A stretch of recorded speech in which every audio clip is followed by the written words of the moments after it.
What's up, everybody? Welcome to this absolute beginner YouTube series that I'm going to start making. Just a disclaimer, first of all, I have no formal or professional musical training, experience, or anything like that. Everything that I'm going to show you and everything that I've done up until this point has all been self-taught.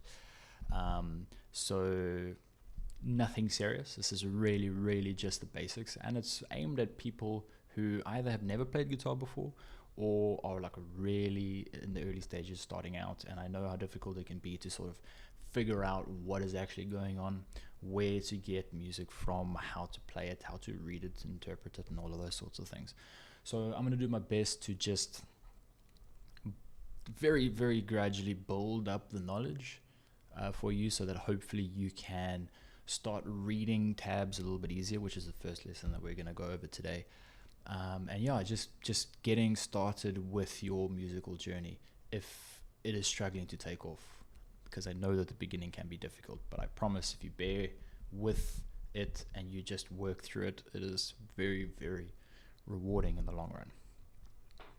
So the first thing that we're going to talk about today is just going to be tabs, because tabs is a great way to be able to play pretty much any song that you want without needing to understand the musical theory behind it, and without needing to look at sheet music and be able to interpret that.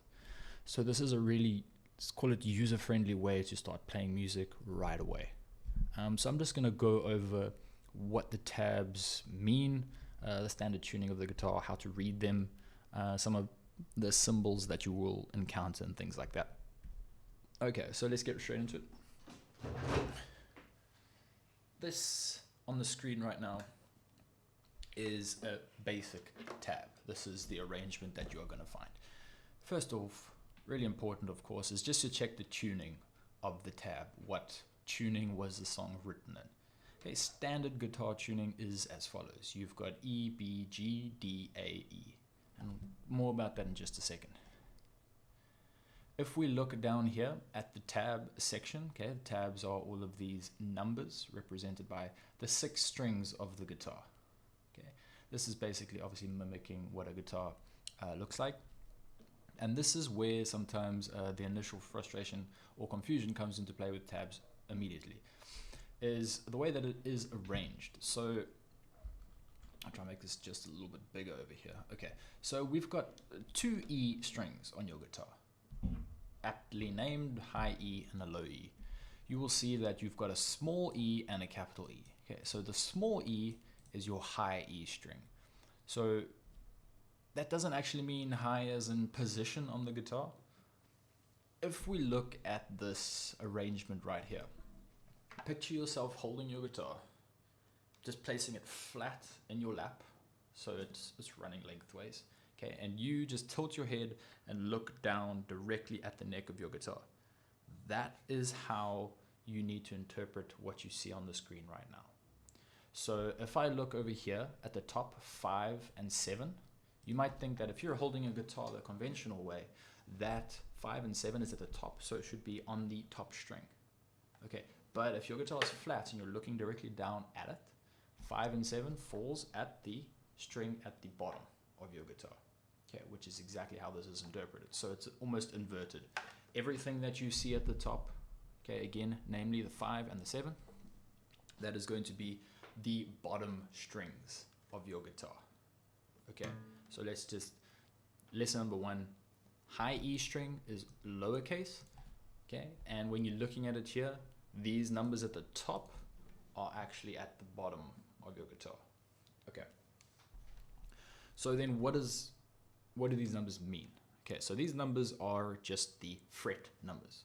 So if you're completely unfamiliar with guitars, basically what a fret is just these little blocks that you have over here, okay, separated by these vertical steel elements that you see over here. Right, so this is fret 1, this is fret 2, this is fret 3, and there are also signature locations on a guitar that are denoted by dots.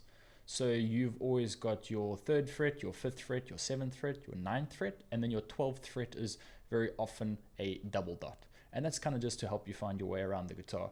Obviously, there's some people that don't need this at all because they have very well-trained ears. But this, for a lot of beginners as well, and basically your whole guitar career, you'll use these as well to quickly locate yourself on the guitar. So what these numbers represent, for example, is the location where your finger needs to be placed, or the fret number that your string needs to be placed.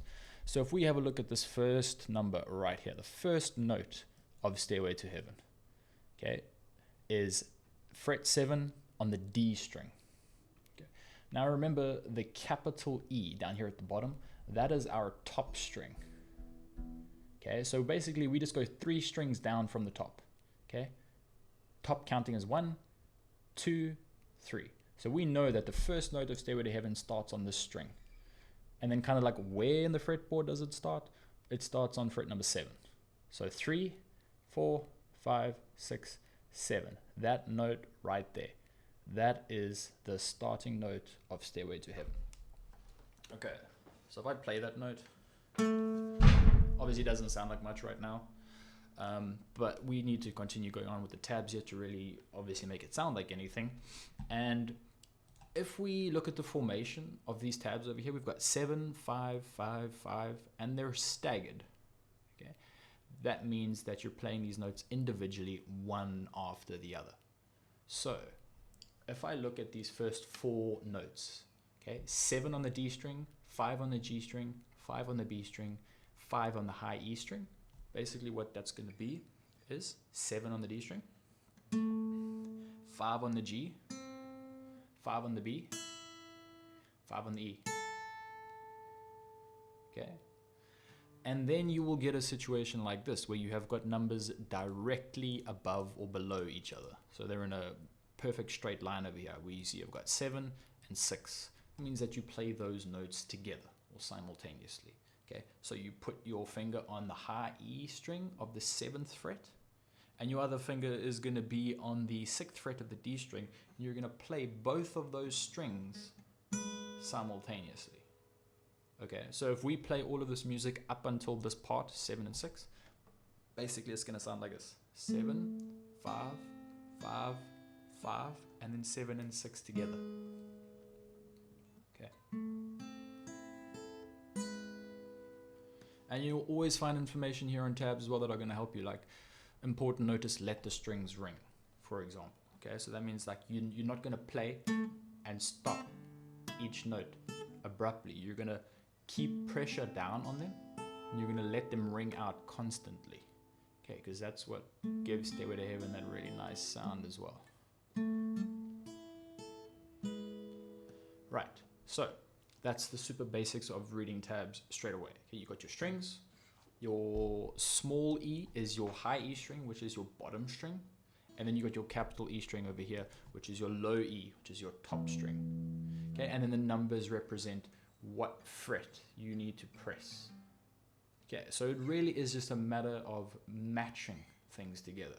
You've got your strings going long ways. Basically, you could think of it like columns and rows in Excel, right? You've got D7 that you need to start on. So you know that D is your row and 7 is your column.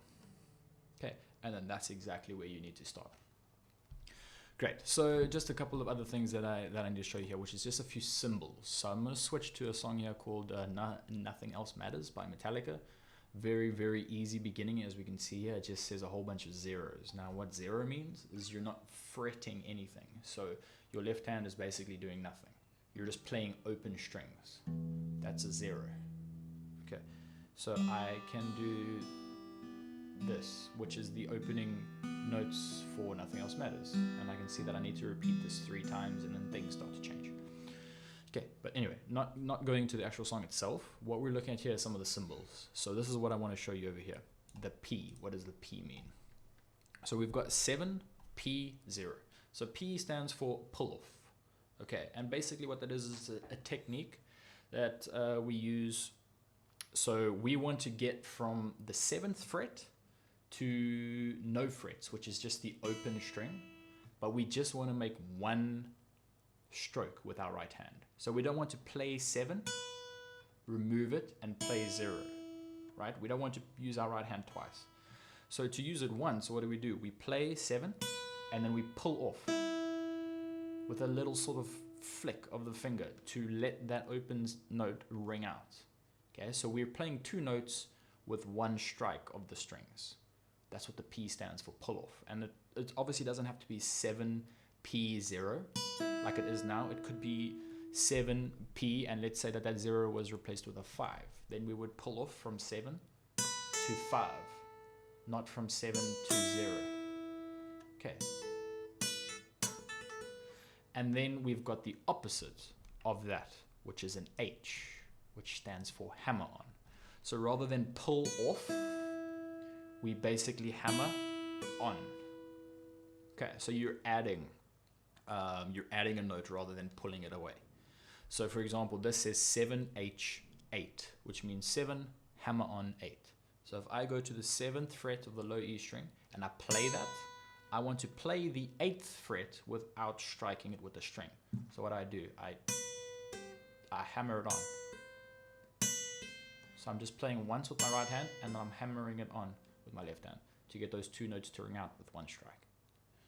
Okay, so what I'm doing here is I'm basically just breaking down some of the situations that you could be faced with when you're starting to read tabs for the first time, and understanding what these basic things mean can just help you, get into it a bit more. So then we've got the second to last one here that we can cover is this backslash. So what does a backslash mean? Backslash, it's the same concept as a hammer on and pull off. It also, you're gonna play 2 notes with 1 strike, but the backslash stands for a slide. So this basically says 8 slide or backslash down to 5. So start on the low E string of the 8th fret, play that note, and then not playing again, you're gonna slide your finger down to 5 while it's playing. For example, it's gonna sound like this. Okay. So you're going to have that double note playing. You can slide up or down, right? It doesn't really matter. Obviously, whatever the music tells you to do is what you're gonna do. So in this case, 8 is sliding down to 5. But that's what the backslash means. Okay, it means that you're gonna go from that initial note to the next note whilst sliding, not playing twice with your fingers. Okay, so this is important because, going from 8 to 5, if I had to play those 2 notes individually, it's quite a rigid sound, but if I slide it, it sounds much, much different. And these are really basic techniques that you can use very early on to make things sound quite interesting.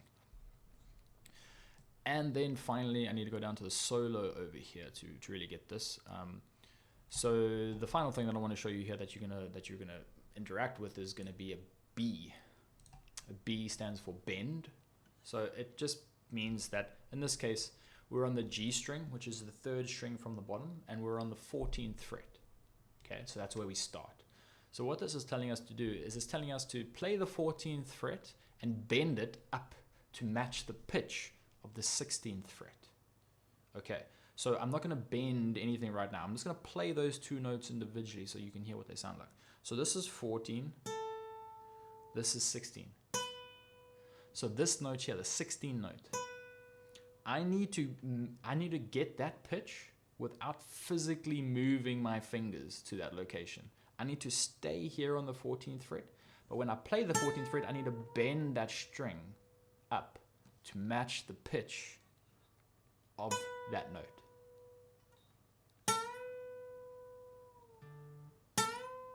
Okay, so I'm playing and I'm bending. Great way to practice this is to go to 16, which is the destination note, play it, listen to it, go back to the 14th fret, pre-bend it. So don't play anything, just bend your finger up to where you think it should be, and then play, and try and get your ear to match those 2 sounds. So 16, 16 with the 14th fret bend. Okay. So that's a great way to practice it. It's not going to come straight away. None of this is probably going to come straight away. It does take a lot of practice. Unfortunately, there's no shortcut to any of this. But for now, I just wanted to give you an introduction to some of the things you can expect, what those little symbols mean and things like that, and just how to read your basic music, because tabs basically account for every song almost in the world. A lot of songs are tabulated as well as they've got their own sheet music as well. So you can kind of do one or the other. But tabs are a very, very nice way for new guitarists to understand music. Or sorry, not to understand it, to actually play music without having to understand it.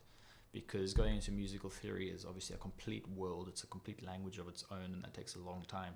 And if you're just an enthusiast who's looking to just pick up a guitar and strum every now and again or play a couple songs or whatever the case is, then tabs are definitely going to be your best friend.